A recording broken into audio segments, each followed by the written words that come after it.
En Espagne, 93 personnes sont toujours portées disparues dans la région de Valence. Décor post-apocalyptique fait de boue, de déchets, des visages marqués par la fatigue et le désespoir. Ces images qui ont fait le tour du monde réveillent une douleur particulière dans le Nord-Pas-de-Calais. Il y a un an, c'est sur ce département français que s'abattaient des pluies diluviennes, inondations terribles à répétition, 540 000 sinistrés, dont des familles qui ont tout perdu. Et certains propriétaires ont pu bénéficier de ce que l'on appelle le fonds Barnier, du nom du Premier ministre, qui leur permet de revendre leur maison à l'État avant qu'elle ne soit rasée. Oui, c'est une sorte d'expropriation, indemnisation quand il n'y a pas d'autre solution.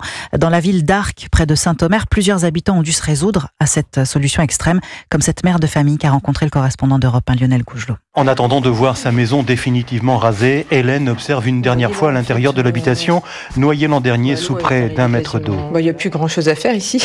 J'ai encore quelques affaires que j'avais laissées dans les placards. Mais voilà, ça se termine en tout cas. Le fonds Barnier lui a permis de vendre à l'État une maison condamnée dans un quartier devenu trop exposé aux inondations. Ouais, heureusement que c'est vendu. Je sais pas comment j'aurais fait pour faire les travaux avec que l'assurance m'a donné. En fait, j'aurais peut-être fait un tiers de ce qu'il y a à faire ici, en fait, parce que c'est un peu ridicule ce qu'ils ont proposé comme indemnisation. Une maison vendue à la valeur estimée avant sinistre, 120 000 €, un moindre mal pour Hélène. Avec le montant qui était alloué, aujourd'hui, je retrouve pas forcément une maison avec un jardin. Donc, effectivement, c'est pas les mêmes conditions. Maintenant, c'est quand même une chance de ne pas devoir passer ma vie à payer une maison qui vaut plus rien. Reste aussi le traumatisme de voir détruite une maison dans laquelle cette jeune maman divorcée espérait prendre un nouveau départ. Et c'était enfin se poser avec mon adolescent et puis ça a duré 3 mois avant de prendre 80 cm dans la baraque. Une catastrophe qui, encore aujourd'hui, génère pour la jeune femme un stress permanent face au risque d'inondation. À Arques, Lionel Gougelot.